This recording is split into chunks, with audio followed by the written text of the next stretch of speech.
Olá, gente boa e amiga, muito carinho para você. Estamos iniciando a partir de agora o Estúdio 8, um programa que se destina a entrevistar personalidades do mundo político, do mundo empresarial, do mundo social, artístico de nossa cidade, sempre trazendo questões de alta relevância, de modo a que você viva bem informado. Hoje, para nós, é uma satisfação muito grande, eu o conheço desde longa data, né?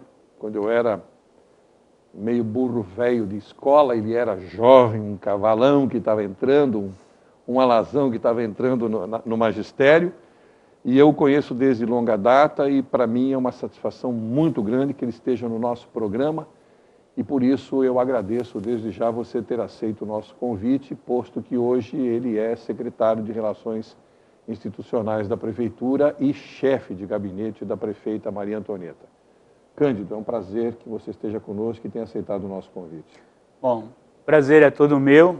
Primeiro, até retribuir na sua fala, há quase 30 anos atrás, nos idos de 84, quando eu comecei a lecionar na rede pública estadual, eu tive o prazer de encontrá-lo na Escola Domingos de Souza, como professor de língua portuguesa. Eu recém saído dos bancos acadêmicos, o senhor já com uma história de educador, assim como tantos outros que eu encontrei naquele período e que, de uma certa maneira, também contribuíram muito para a minha formação. Agradeço. Porque, professor Sérgio, quando a gente tem pessoas como o senhor lecionando do nosso lado, nós só temos que aprender. E eu aprendi muito com o senhor e com tantos outros educadores que naquele tempo trilhavam na educação pública estadual. E é um prazer estar aqui participando hoje dessa entrevista no Estúdio 8. Com o senhor. Eu é que agradeço as suas palavras. Muito obrigado. Para mim é uma satisfação pessoal. Hoje eu não estou mais lecionando, parei o ano passado no Santa Cecília, na faculdade da aula, mas a gente sempre tem aquele sabor gostoso, a lembrança da escola, né? Eu fico muito feliz que você tenha dito essas coisas. Cândido, a gente sempre começa a nossa entrevista falando um pouco do nosso entrevistado, né? Pouca gente sabe, aliás, você que me vê aí, você que está me vendo e ouvindo, a gente faz isso para que você perceba as pessoas que estão na liderança do nosso município, o tanto quanto eles lutaram, o caminho que eles trilharam. Né? Não pensa que as coisas caem do céu e tudo mais. Vocês vão ver, pelo que o Cândido vai dizer, como é que foi esse percurso. Hoje, numa posição espetacular, merecida, mas a gente faz isso para vocês conhecerem, com certeza, a vida das pessoas que são hoje os nossos líderes, principalmente os líderes políticos. Eu começaria perguntando, você nasceu onde? Nasceu no Guarujá? Não, eu sou natural de Santos, mas só fui nascer na Santa Casa de Santos. Até porque um ano antes minha irmã tinha nascido de parteira aqui no Itapema, na Santos Dumont, mas mamãe achou que eu era mais folgado e foi para Santa Casa comigo. Mas a minha vida sempre foi toda construída em Vicente de Carvalho. Sérgio? Em Vicente de Carvalho? Sempre Vicente de Carvalho. Me diz uma coisa, aonde especificamente? Como é que era a vida na infância? Que bairro, principalmente? Eu sou filho de imigrantes, como a grande maioria da população de Vicente de Carvalho. Papai e mamãe vieram da Espanha nos idos da década de 50, né? Constituíram, meu pai teve um comércio que se chamava Flor do Itapema, na Santos Dumont, próximo da Princesa Isabel. Esse açougue funcionou até quase o final da década de 60. Passei a minha vida, comecei a estudar na escolinha que existia ali na Princesa Isabel, aprendi lá as primeiras letras, depois fui para o Marcílio Dias, onde eu terminei o meu primário, fiz a minha admissão, fui para o Walter Schepps, depois do Walter Schepps eu segui um outro caminho que foi ingressar no seminário, onde durante muito tempo eu permaneci fazendo todo o ensino fundamental, ensino médio e comecei a faculdade. Aí na faculdade acabei saindo do seminário, voltando para casa e vivendo e convivendo aqui. Deixa eu fazer uma pergunta para você. Você se formou na faculdade em que disciplina? Eu sou formado em filosofia na Faculdade de Filosofia, Ciências e Letras de Santos, em 82. Depois fiz pedagogia, complementação pedagógica e, posteriormente, fiz 5 anos da Faculdade de Direito também da Católica. Só ficou faltando ainda terminar meu estágio, a minha monografia. Um dia eu vou terminar para ter o bacharelado de Direito. mas foi a formação essa, filosofia, pedagogia e direito. Foi surpreendente você falar que foi para seminário. É uma formação sólida, forte, e que marca a gente a vida toda, né? Olha, me marcou, eu diria, significativamente, porque no seminário, convivendo com os padres carlistas, escalabrinianos, inclusive nosso bispo diocesano hoje, Dom Jacir Braido, ele é carlista na sua origem, escalabriniano. Eu tive uma formação com padres que me ensinaram muito, além daquela formação religiosa e da moral que papai e mamãe sempre pregaram em casa, pelo respeito. No seminário a gente teve também uma possibilidade de ter acesso a uma literatura, a um conhecimento, a uma leitura, a poder estar interpretando os textos, falando. Isso talvez tenha me ajudado e muito a ser o que eu sou hoje. Isso me ajudou e muito a desenvolver algumas habilidades, algumas qualidades e alguns conhecimentos que eu acabei levando depois para a sala de aula. Não fosse talvez essa minha vida, talvez não chegasse a ser um professor de filosofia e nem muito menos talvez estar atuando como político em nossa cidade. Você sabe, eu tive um tio que também foi seminarista e ele chegou quase que ao final. Aí quando minha avó morreu, ele tinha as irmãs, minhas tias, ele precisou sair do seminário para assumir o lar e depois ele se tornou professor e tal, e advogado. E às vezes ele insistiu que eu fizesse advocacia e eu acabei não fazendo. Mas às vezes eu li algumas peças dele, de literatura, peças de advocacia e tal. Eu falava, pô, bacana isso. Ele olhava para mim e falava, graças ao seminário. Quer dizer, no fundo ele carregou a vida inteira dele, isso que você está falando, essa base que o seminário deu. Professor Sérgio, me permita chamar de professor, não, mas sempre. Me chame de Sérgio, por favor. Sérgio, no seminário nós tínhamos uma rotina que talvez lá de fora não tivéssemos. Nós tínhamos o nosso horário para estudar, o nosso horário para brincar, o nosso horário para fazermos as atividades cotidianas, já que tomávamos conta do espaço, fosse na agricultura, porque também tínhamos chácara. Esse fazer manual, não é isso? Isso. Então, aprendi muito lá. E uma das coisas que nós éramos obrigados a fazer, e que hoje eu agradeço muito, era ler. Então, se cobrava muito a leitura. E uma das coisas que eu sinto falta hoje é que os nossos jovens não têm o hábito de ler. Então, a falta de ter contato com a produção de outros, com as ideias do outro, com a visão que os outros expressaram através da literatura, dos livros, hoje faz com que a gente encontre pessoas pobres, muitas vezes, na visão de mundo. Essa leitura, e eu devorava, eu vou dizer sério, devorei Júlio Verne, devorei os grandes romances do cristianismo, devorei José Alencar, Machado de Assis, tantos outros que nós tínhamos o prazer, porque tínhamos uma biblioteca no seminário. E mais ainda, a obrigação, porque o nosso professor de português solicitava que mensalmente a gente tinha que fazer o fichamento de no mínimo 2 livros. Hoje, quando se pede para fazer a leitura de um livro por ano, o pessoal já reclama. É verdade isso. É verdade. E tem uma coisa, se você me permite, hoje minha neta está estudando e está começando a fazer esse tipo de leitura. Eu não conheço nenhum autor que é indicado pelos professores atuais. Eu me lembro quando eu estava no Colégio do Carmo, que a gente se reunia no começo do ano, e a gente falava quais são os clássicos que vão ser lidos na 5ª, 6ª, 7ª, 8ª, 1º, 2º, 3º colegial. Porque caía no vestibular, aquela coisa toda. Então você sabia que um aluno que está na 8ª série já tinha lido Machado, já tinha lido a Luiz Azevedo e assim sucessivamente. Hoje, os autores, para mim, eu não sei quem são. As histórias são histórias muitas vezes estapafúrdias e até de difícil compreensão para a gente, né? E a gente insiste para ela fazer a leitura, ela tem que fazer, a gente passa aqueles questionários para ler o livro, entender as mensagens, mas é o que você falou, Júlio Verne. Eu também li Júlio Verne quando eu era garoto, porque me encantava aquilo tudo. Os romances religiosos, nem todos eu li, mas a literatura clássica a gente era obrigado a ler. E isso dá uma solidez de formação intelectual e de repertório de vida que você está colocando, que é fantástica. Eu fico feliz que você tenha se lembrado disso. É por isso que eu agradeço muito ao tempo que eu permaneci no seminário, foram 9 anos. Puxa vida! Quando eu saí do seminário, eu já tinha feito os votos temporários, mas aí, por uma questão interna, entendeu-se naquela oportunidade que eu deveria continuar os meus estudos, estava em Curitiba, fazia o primeiro ano de faculdade de filosofia em Curitiba, na Católica do Paraná, saí, continuei os estudos da faculdade de filosofia na Faculdade de Santos, com uma possibilidade talvez de retornar para o seminário. Mas acabei terminando a faculdade, comecei a lecionar, comecei a ter amor também por essa prática docente, e que foi um vírus que me pegou forte.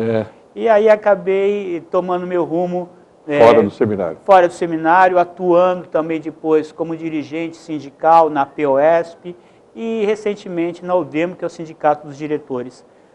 Posteriormente prestei concurso, passei como professor de filosofia, depois ingressei como diretor efetivo na rede estadual, onde estou até hoje. Até hoje. Nesse momento me encontro afastado da minha escola. Qual é? Atualmente sou diretor do Diniz Martins, há 15 anos diretor, ingressei lá. Possivelmente no final do ano eu devo estar saindo do Diniz, me removendo para outra unidade escolar. Mas foram 15 anos de muita alegria, de ver o pessoal que entrou lá na quinta série hoje, muitos já formados, com família, e que a gente encontra pelas ruas aqui de Vicente Carvalho, quando estamos caminhando, e todo mundo, ô, professor Cândido, tudo bom com o senhor? Beleza, garoto, tudo bem, menina, prazer em ver, e assim vai a vida. Tá, fico feliz com isso. Vamos mudar um pouco o foco da lente. Quando surgiu a vontade da política? Deixa eu explicar. Inclusive, eu tinha colocado aqui nos meus apontamentos que para fazer política, a pessoa precisa ter facilidade, precisa ser um conciliador, precisa saber fazer articulação, né? E agora que você fala do seminário e toda essa base que você trouxe, desculpe, eu vejo que não é uma coisa tão difícil assim, porque faz parte do seu traço, da sua personalidade. Mas quando surgiu essa vontade de fazer política? Olha, Sérgio, eu diria que essa vontade ela está dentro mesmo daquilo que eu praticava no seminário, porque eu tive um momento muito forte naquele período que era a teologia da libertação, onde o tema principal era a fé política, se falava muito, e fé política nada mais era do que ser cristão, ser uma pessoa que está envolvida com as questões sociais. Posteriormente é que se mudou, colocou-se ali uma separação fé e política. Mas durante muito tempo a temática era fé política. E eu entendia, até mesmo na formação que eu tive, que política nada mais é do que a ação que a pessoa realiza dentro da sociedade, dentro da comunidade que vive.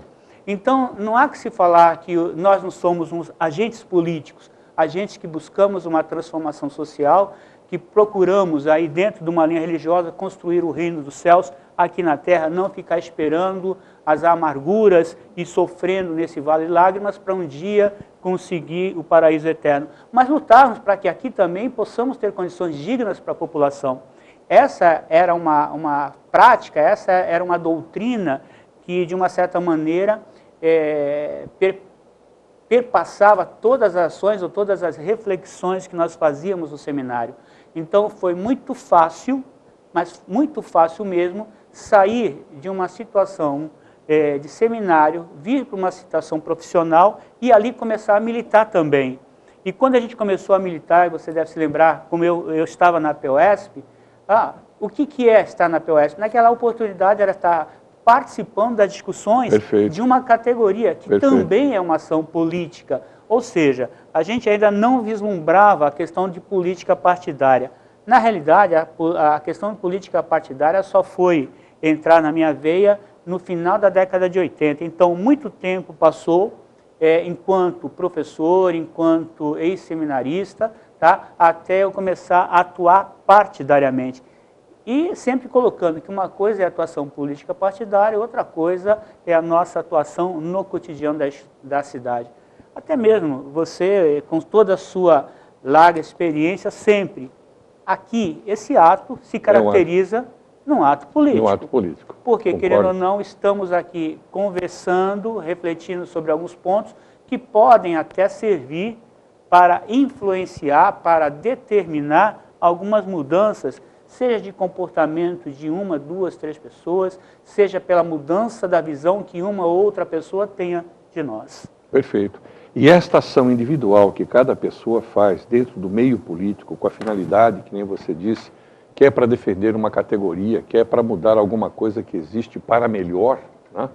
Esta ação política que você exerce, ela independe da vida partidária. Você pode ser uma pessoa de profunda influência política e não está ligado a essa questão partidária. Então, foi o que trouxe você para essa militância na busca do bem comum, porque isso é uma questão de doutrina também, está na doutrina cristã, de distribuição do bem para todos, de defender os oprimidos, e o professor, de um tempo para cá, vem sendo um dos oprimidos, quer dizer, é uma coisa terrível isso, né?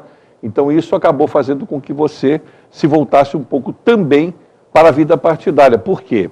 Porque a gente não consegue imprimir nossas ideias se a gente não estiver atuando partidariamente. Se a gente não tiver... Eu falo sempre isso para os meus alunos, porque eu dava aula de marketing político, e eu falava para eles o seguinte: olha, não adianta, para você assumir o poder e fazer o bem que você deseja fazer, você tem que vencer a eleição. Se você não vencer a eleição, outro vai fazer no seu lugar, e talvez não seja aquilo que você desejaria para você mesmo. E você se tocou num ponto que é interessante, e eu vivenciei isso muito. Eu me recordo que eu gostava muito de tocar violão, e muitas vezes nas minhas aulas de filosofia levava violão, porque você pega uma letra de uma música que o pessoal conhece, você canta com a classe aquela música e depois começa a refletir, vamos pensar, o que é que a música está dizendo? Isso. Qual que é a mensagem que essa letra, a letra dessa música quer dizer para nós, né? E aí, esta reflexão era interessante, porque ela conduzia, ou tentava conduzir, os jovens a entenderem que eles precisam pensar a sociedade, não ser pensados pela sociedade. E, num determinado momento, numa escola, eu tive uma certa objeção de estar levando o violão. Eu encontrei uma pessoa que falou assim, ó, não quero que você traga violão para a escola, porque atrapalha isso e aquilo. Eu falei, um dia eu vou ser diretor. E aí eu vou estar fazendo aquilo que eu entendo também, porque, que é o correto. Como diretor de escola, você tem uma outra visão. Então, quando eu ingressei, por exemplo, no Diniz Martins, eu costumo dizer, nós tivemos 15, eu acho 14 ou 15 festivais de música. Interessante. Temáticos, dentro de temas da campanha da fraternidade, com projeto pedagógico, construindo, analisando o tema primeiro, para depois as classes elaborarem letra, música, ou se não cantarem letras e músicas referentes a determinados temas.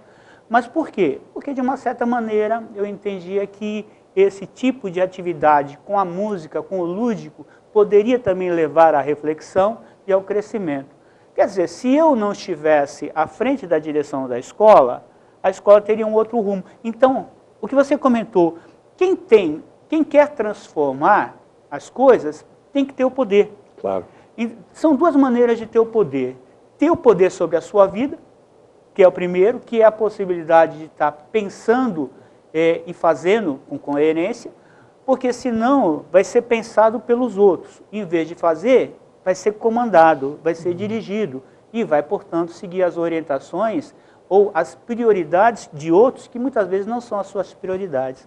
Então, eu vejo assim, há necessidade de nós termos clareza dos objetivos e a política partidária, querendo ou não, é uma forma da gente chegar no poder e a partir do momento que nós temos o poder, é a possibilidade de tornar atual uma coisa que era ideal, tornar realidade um sonho. Um sonho. Né? E é uma expressão, inclusive, que a Antonieta usa muito, quer dizer, a questão de tornar os nossos sonhos realidade. E nós só tornamos os nossos sonhos realidade quando nós temos a possibilidade de torná-los atuais.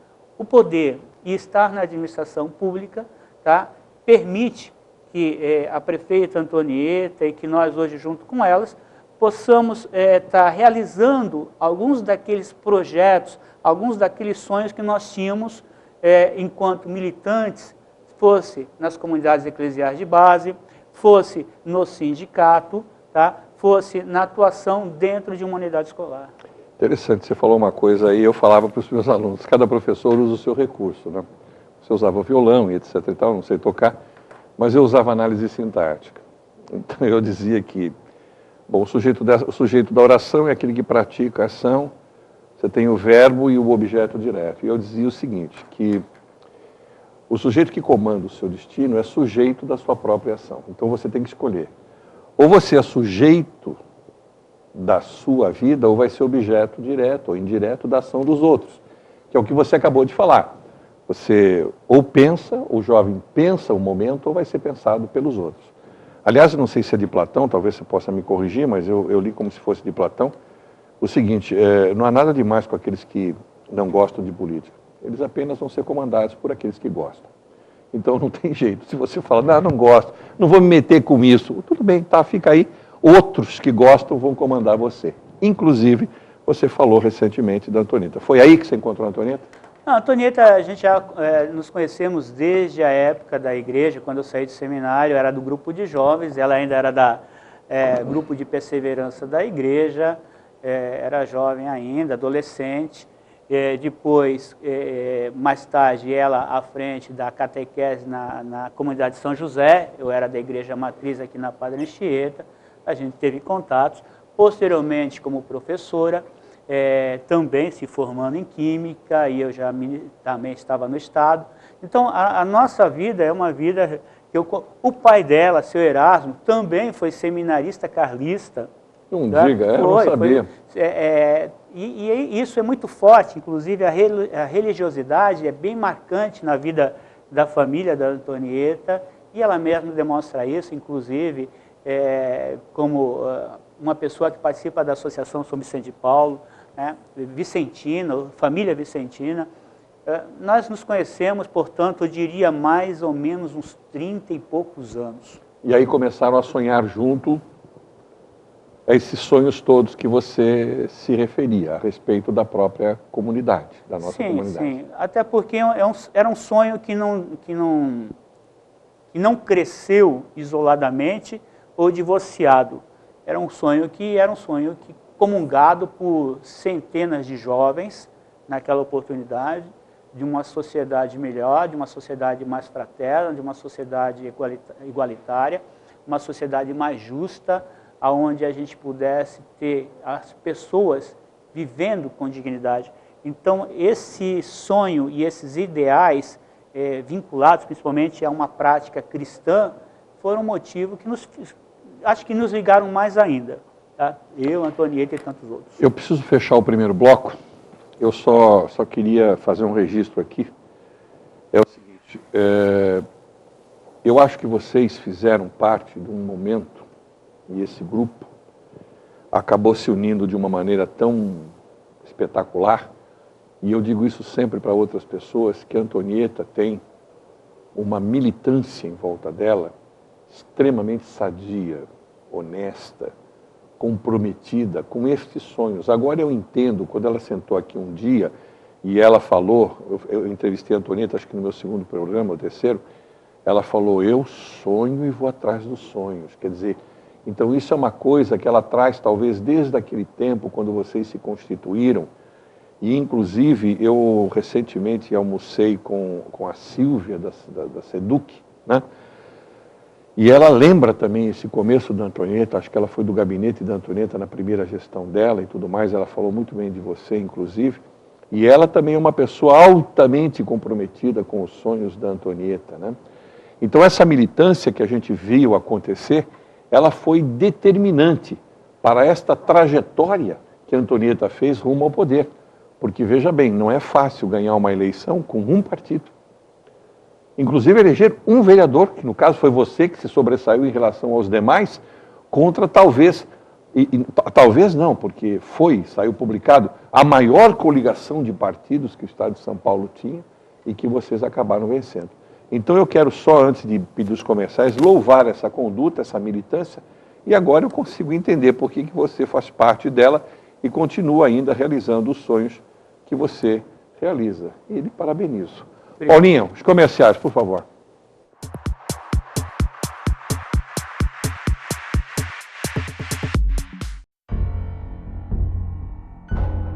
Você sabe o que ele faria se alguém o provocasse, xingando, ofendendo, chamando para a briga? Nada. Minha vida vale mais do que qualquer briga ou discussão. No Brasil, centenas de pessoas são mortas por motivos fúteis. Conte até 10. A raiva passa, a vida fica. Paz. Essa é a atitude. Uma campanha do Conselho Nacional do Ministério Público e ENASP. Aqui o seu sonho de construir ou reformar se torna realidade. Morada do Sol, materiais para construção. Olha só o tamanho dessa loja, gente. Tem de tudo do alicerce ao acabamento. Olha só o nosso estoque. É uma grande variedade para você e tem novas ofertas. Confira! Armário mais espelheira de banheiro AJ Rorato a partir de R$ 140. Ducha Belo Banho com braço Lorenzetti, 110 ou 220, várias cores, R$ 39. Torneira para cozinha de parede branca Vicqua, R$ 10,99. Fechadura para exterior inox 3F, R$ 24,99. Forro PVC branco duplo, R$ 13,99 o metro quadrado. E a Morada do Sol Materiais para Construção facilita o pagamento. Fazemos crediário e aceitamos todos os cartões de crédito. Morada do Sol Materiais para Construção, via Santos Dumont, número 3.301, no Jardim Boa Esperança. Telefone 3387-2609. Do alicerce ao acabamento, realizando seu sonho de construir ou reformar. É aqui, na Morada do Sol Materiais para Construção. Eu quero dizer, eu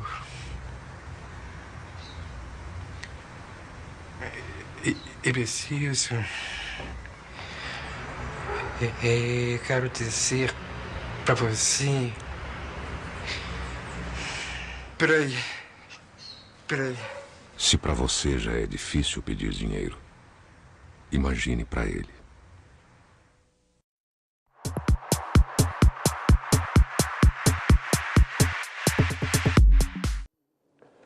Bem, estamos de volta com o Estúdio 8, hoje entrevistando o professor Cândido, secretário de Relações Institucionais e também chefe de gabinete da prefeita Maria Antonieta de Brito. Nós falamos várias coisas, toda a trajetória dele pessoal e tudo mais, mas ele foi um vereador bastante atuante. Eu gostaria, você se lembra de algum projeto que você se sente orgulhoso em ter feito ou ter ajudado a votar e aprovar quando você esteve nos últimos 4 anos na legislatura? Olha, nos 4 anos que eu estive na última legislatura, além de vereança, eu estava como presidente do PMDB e ao mesmo tempo, fiquei durante uma boa parte do tempo como líder da prefeita. Eu me sinto orgulhoso em dizer que eu ajudei muito a administração na hora da discussão dos projetos. O meu mandato foi um mandato onde eu procurei acompanhar todas as ações do governo da prefeita Antonieta na sua primeira administração, participava dos seminários, simpósios, tenho o prazer de dizer que participei das discussões referentes ao Estatuto do Magistério, quando ele foi constituído, a 122, participei da discussão da 135, que é o Estatuto do Funcionário Público, um compromisso da Antonieta com a classe dos servidores, que careciam disso, que há muitos anos vinham pedindo e que não foi possível participar. Então, mais do que ter um projeto individual, eu acho que a vida do parlamentar também ela tem que ser avaliada pelas atuações dele. Pelas ações, Não adianta ser o vereador que apresentou o maior número de projetos de lei, projetos esses que depois ficam lá engavetados. Eu acho que a gente tem que discutir coisas macro. Então, eu estou colocando 2 coisas, por exemplo, que eu participei, foram fundamentais, na questão da vida do funcionalismo público municipal, além de outros projetos, tá, que vieram voltados para a questão da municipalidade como um todo. Gostei da experiência, quero dizer até que na reeleição eu fiquei muito mais voltado, Sérgio, na coordenação da campanha da prefeita, da reeleição dela, do que propriamente da minha reeleição. Talvez, alguns dizem que esse foi o principal erro ou equívoco que eu cometi para não ser reeleito, ou seja, ter pensado mais na recondução da prefeita do que propriamente na minha recondução para o legislativo. Mas eu acho que a gente tem que fazer opções às vezes. Isso, e esse era o objetivo macro também, continuar os projetos que estão no andamento. Até porque, volto a frisar, quem não tem o poder não tem a possibilidade de realizar. E eu entendo que o executivo hoje é o principal instrumento para transformar a realidade social do que propriamente eu ter uma cadeira no legislativo local. Não desrespeitando, não desmerecendo, até porque eu tenho um apreço muito grande. Eu acho que é importante a participação do legislativo, tanto que eu lutei para ser eleito vereador. Se pudesse, eu gostaria de estar na Câmara, hoje também ajudando a prefeita Antonieta, como eu fiz nos 4 primeiros anos. Entretanto, outros ingressaram, estão fazendo trabalho e a gente está aí para ajudá-los. E continua fazendo as mesmas articulações que você fazia lá. Deixa eu fazer uma outra e última pergunta nesse bloco, para a gente entrar já nas ações que você está executando junto com a prefeita lá no gabinete. A gente sempre pergunta isso para político, né? Porque político uma vez, parece aquele hino do Flamengo, uma vez Flamengo, sempre Flamengo, quer dizer, uma vez político, né? Vem vindo alguns partidos novos aí, né? PROS, vem vindo o Solidariedade, parece que tem mais um outro que vai ser aprovado. Isso vai mexer substancialmente com a dança das cadeiras, não só no nosso legislativo, mas vai aumentar o leque de opções, porque alguns deputados vão sair e vão começar a dividir poder e tudo mais. Eu não sei, inclusive o PROS me parece que é um partido de origem do governo Dilma, para alojar aqueles que querem sair da sua base e somarem com a Dilma, né? Você tem algum projeto nesse sentido ou no momento está descansando? Meu projeto atualmente é continuar onde estou. Estou filiado no PMDB, fiquei 17 anos filiado no PT, saí do PT junto com a prefeita e com um grupo que tinha um projeto político e que viu naquele momento, em 2007, que o PT não era o caminho, já que o PT naquele momento tinha se aliado a uma administração que a gente tinha divergência. Fomos para o PMDB e começamos a construir no PMDB um projeto que passou pela eleição da prefeita Antonieta em 2008, passou pela reeleição dela em 2012. Vejo a questão da criação dos partidos, Sérgio, com uma situação, digamos, onde a política brasileira mostra que não tem ainda uma clareza do que é partido político ou gremiação política, porque, na realidade, a construção dos partidos serve para atender determinadas situações em determinados momentos históricos. Hoje você citou 2 partidos, PROS e Solidariedade. Sabemos que um partido hoje está muito afinado com a administração estadual e um outro está afinado com a administração federal. Um está servindo de base, inclusive, para uma possível candidatura do PSDB, e ligado mais ao PSDB, e o outro está mais ligado ao PT-PMDB, já que se vislumbra a possibilidade de novamente se repetir a chapa majoritária PT-PMDB. Então, neste momento, a gente entende que esses 2 partidos que estão que tiveram a autorização e que esta semana vai ser uma semana decisiva, inclusive, para alguns deputados, e não só deputados, eu diria vereadores também, que queiram mudar de partido, porque a legislação eleitoral permite que o vereador, que aquele que tem mandato, vereador, deputado estadual ou deputado federal, mude de partido somente quando for para uma agremiação nova, possa fazê-lo agora. Então, nós vamos ter essa semana aqui algumas mudanças, seja no cenário regional, em termos das bancadas regionais, não sei do Guarujá ele precisar agora, quem vai sair, se vai alguém para o PROS, se vai alguém para o Solidariedade, na bancada estadual e na bancada federal. Tá? A gente está vendo aí, estamos acompanhando. Eu, particularmente, continuo com a minha liderança, que é a prefeita Antonieta, no PMDB. Perfeito. E falando em liderança, prefeita Antonieta, vamos começar a falar algumas ações que são afetas, inclusive, a você, porque você trabalha ali do ladinho da prefeita municipal e algumas coisas ela tem batalhado profundamente. Aliás, tem um cientista político, a obra dele ainda não foi traduzida, eu só li um artigo chamado Samuel Popkin, ele fala isso maravilhosamente. Ele fala assim, existem as questões individuais, existem as questões de governo, e as ações que são feitas na política, elas atendem ora o governo, ora as ações individuais, mas no fundo essas coisas se juntam. E o gabinete, muitas vezes, ou na sua totalidade quase, ele trata das ações de governo, das questões macro, e que dizem respeito a todos nós.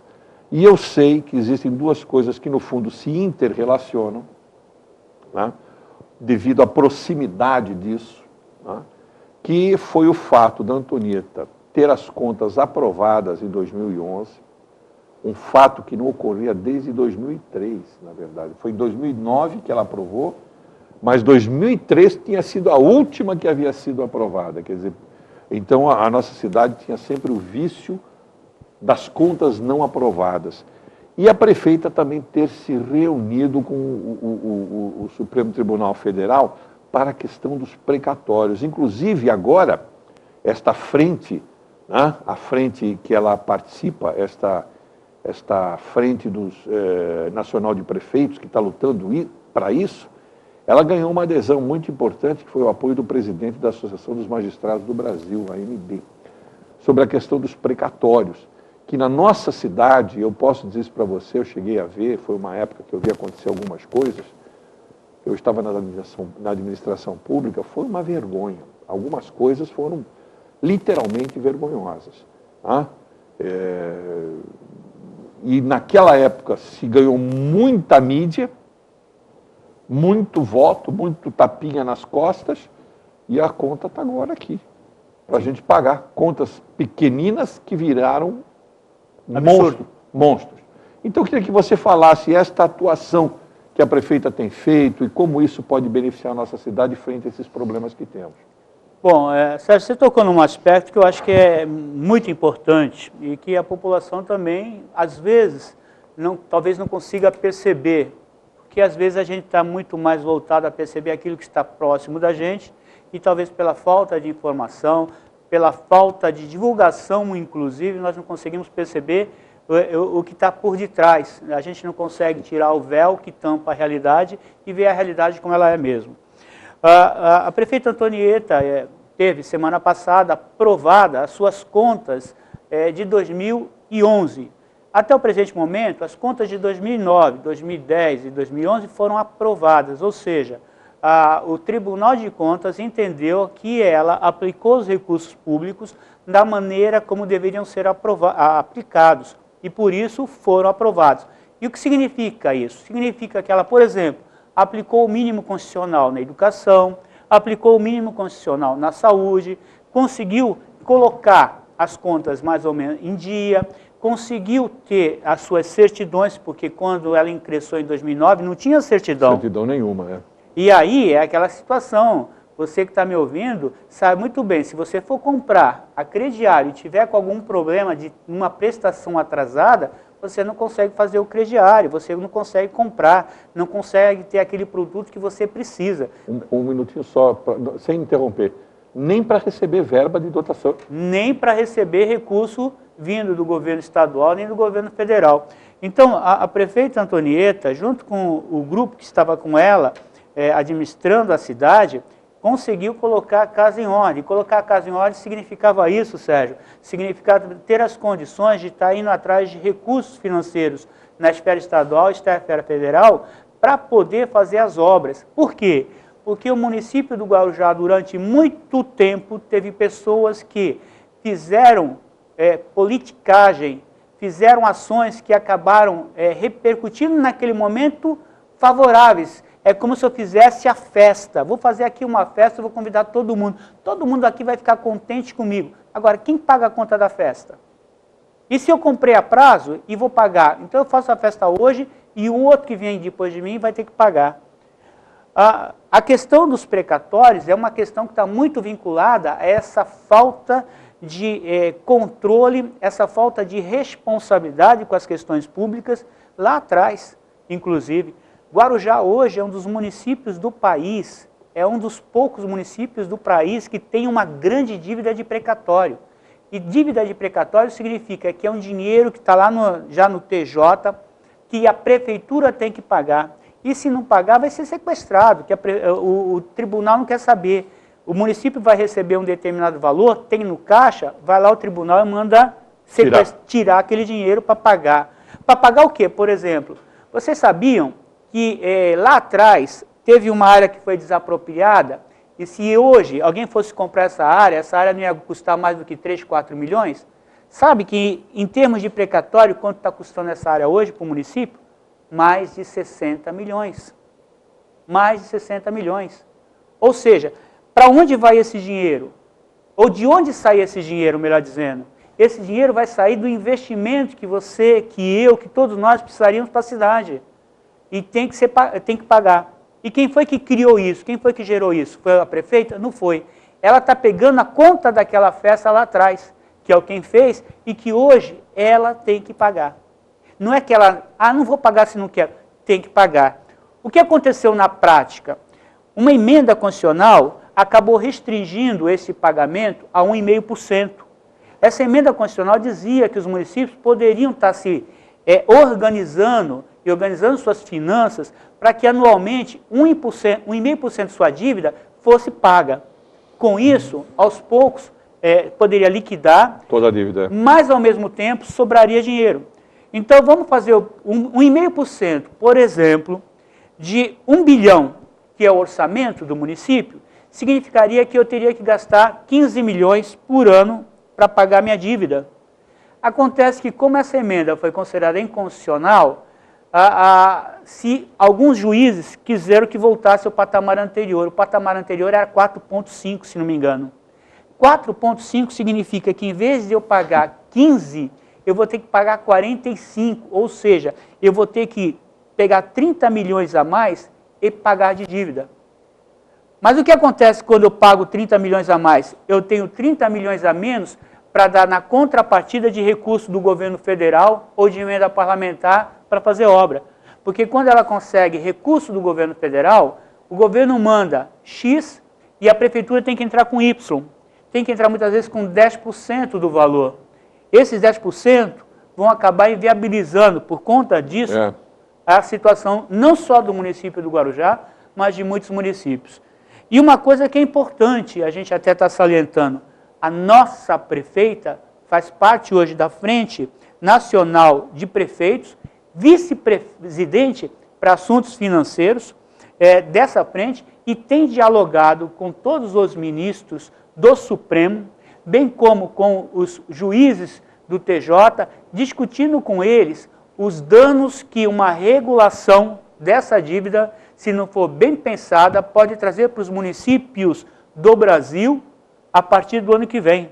E que já estão trazendo agora, porque alguns juízes, como eu falei, acabaram já dando sentenças para que esse valor fosse pago. Na razão de 4,5.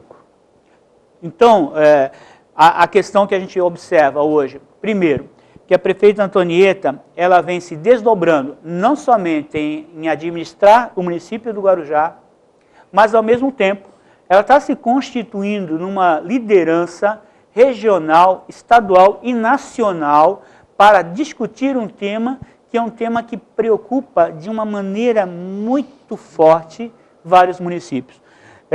Ela tem, semana passada, ela teve reunida, por exemplo, com o ministro do Supremo, o Marco Aurélio de Mello, discutindo com ele, conversando com ele, mostrando para ele que os ministros que agora vão ter que apresentar uma fórmula para regular aquilo que era para aquilo que deve ser, na questão do pagamento dos precatórios, possam fazê-lo de tal modo que os municípios não sejam afetados e que Guarujá não seja mais afetado ainda.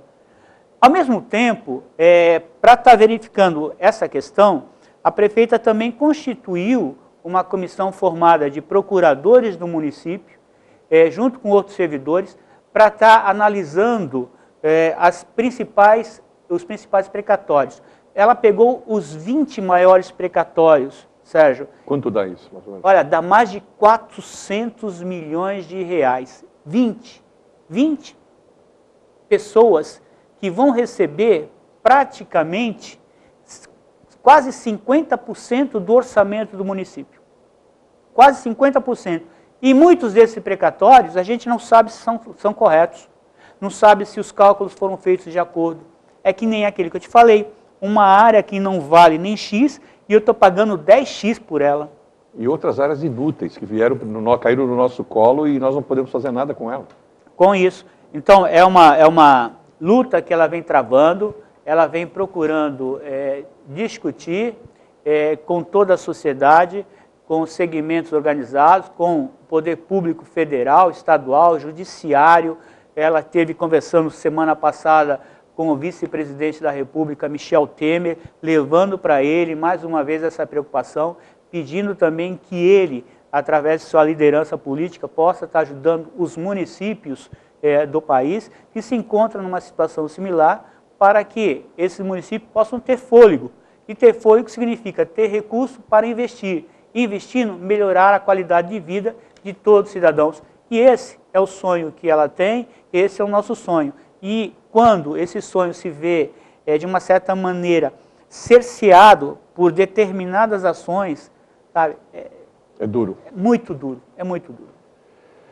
Cândido, a gente tem tanta coisa para falar aqui, mas eu quero que você volte. Eu já estou avisando antes de fechar o programa. Mas eu queria falar alguma coisa muito interessante aqui sobre os mais médicos. Por quê? Porque a saúde vem se constituindo num drama. Você sabe que eu trabalho para a Federação das Unimedes de São Paulo. Eu corro o estado inteiro pela Unimed e vejo que a saúde, não só da Unimed, na situação da Unimed, mas a saúde está mal, os prefeitos... É o pior negócio de avaliação possível. E nós estamos recebendo médicos agora nesse programa. E outra, temos uma nova secretaria com um novo secretário que está mantendo, eu trouxe o Rui de Paiva aqui, ele veio falar coisas importantes para nós sobre esses médicos e sobre a saúde do nosso município. Como você vê isso? Vamos ter a chance de ter mais médicos? Estamos tendo investimento nessa área? Olha, eu diria que a prefeita Antonieta procurou investir muito nessa área, muito. Que é um ponto nevrálgico em todas as administrações, não só na administração dela, em todas. Primeiro porque ela investiu não na questão de unidade de pronto atendimento, mas antes do que isso, na prevenção. Então ela procurou ampliar as unidades de saúde da família. A população sabe, quando eu estou falando, que tem várias USAFAs que foram construídas e que, de uma certa maneira, melhorou sensivelmente esse atendimento. Mas eu também tenho as unidades de pronto atendimento, tenho as UPAs. As UPAs. Ora, eu preciso de médico para as UPAs, eu preciso de ginecologistas, eu preciso de pediatras. E você sabe, já que você comentou a questão da Unimed, que não é só na questão pública. Quando eu vou também num convênio, às vezes para ser atendido, eu demoro o mesmo tanto ou até mais. 90 dias. 90 dias. Eu fui no meu oftalmologista para marcar consulta, convênio. Só tem para o ano que vem. Convênio. Tá? Então, às vezes é aquela situação, peraí, a falta de é sensível. E algumas áreas mais sensível ainda. Algumas especialidades estão em crise na medicina. Estão. Né?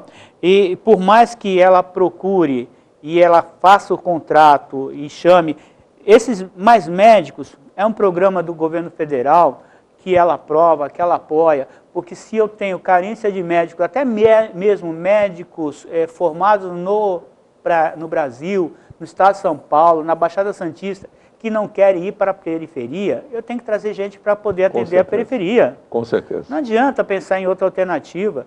Tá? Eu não sou contra, nem ela é contra esse programa Mais Médicos no Guarujá, sendo que Guarujá é uma cidade que mais conseguiu médicos estrangeiros do estado de São Paulo. Ela se credenciou, ela foi atrás, ela está correndo atrás para fazer isso. Da mesma forma do SAMU, ela já correu atrás para conseguir mais unidades de SAMU, de ambulância do SAMU, para atender a necessidade do nosso município. Ela ampliou o número de agentes de saúde da família. Ela vem fazendo um trabalho e cobrando isso de todos os secretários de saúde que passaram ao longo desses 4 anos, cada um deles dando a sua contribuição para estar melhorando a questão da saúde no nosso município. Só que é uma situação delicada, é uma situação que requer uma política nacional. Eu não entendo como uma política municipal que resolva essa questão, porque eu vou ter médico que fica... Final de semana, por exemplo, agora nós tivemos em algumas unidades médicos que faltaram. Deram licença, deram lá atestado, faltaram, não compareceram. E aí, como é que fica a população? A carência de médicos e a carência de médicos em quantidade suficiente para atender a necessidade da nossa população é lamentável. Isso também está na nossa área. Enquanto professores, nós sabemos que às vezes nós temos uma dificuldade muito grande hoje, por exemplo, de professor na área de exatas. É verdade. Matemática, de física, de química. É verdade. Tem escola que não tem é esse profissional, porque muitos já não querem ser professores. Muitos acham que não compensa financeiramente, muitos entendem que, para quê? Para que ser professor? Para chegar na sala de aula, o moleque ficar faltando com respeito comigo, e ainda depois vir o pai do moleque achar que o moleque tem racismo.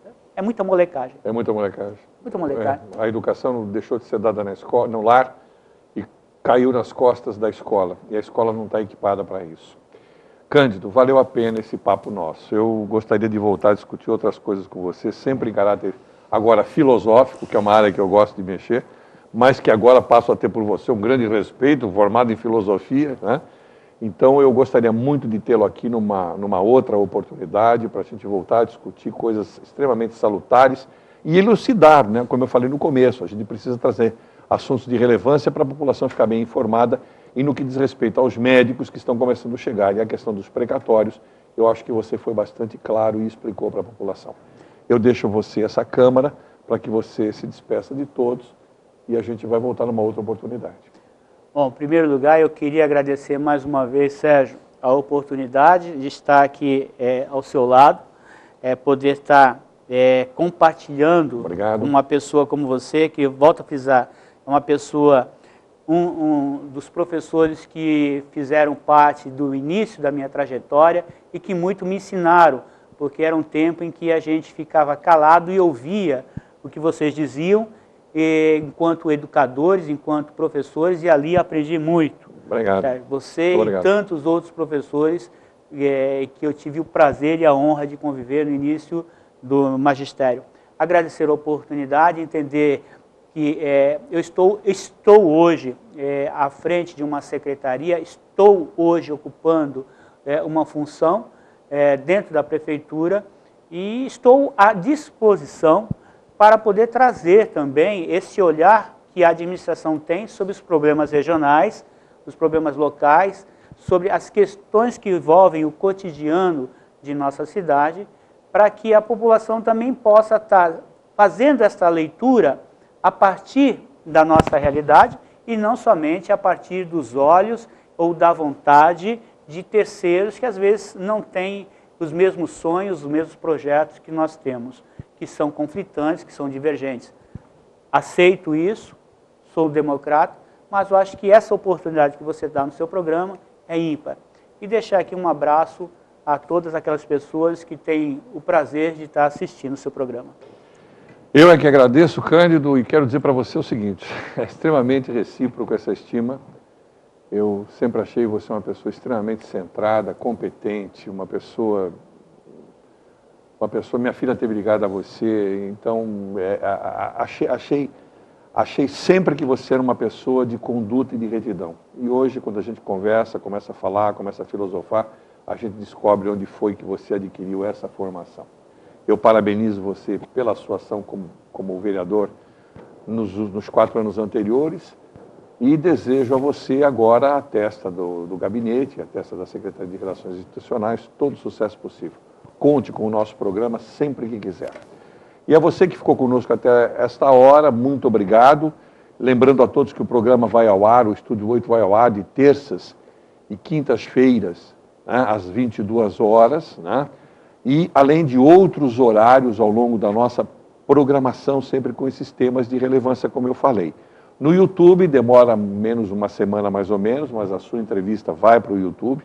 E aqueles que querem acessar e ver essa entrevista novamente ou ver as que passaram, basta acessar www.youtube.com/Estúdio 8 TV. Vou repetir, www.youtube.com/Estúdio 8 TV. E você vê todos os programas que nós fizemos até hoje. A você que ficou conosco, mais uma vez, o nosso muito obrigado e que Deus nos abençoe hoje e sempre. Não se esqueça que nessa TV a gente se vê. Tchau, tchau.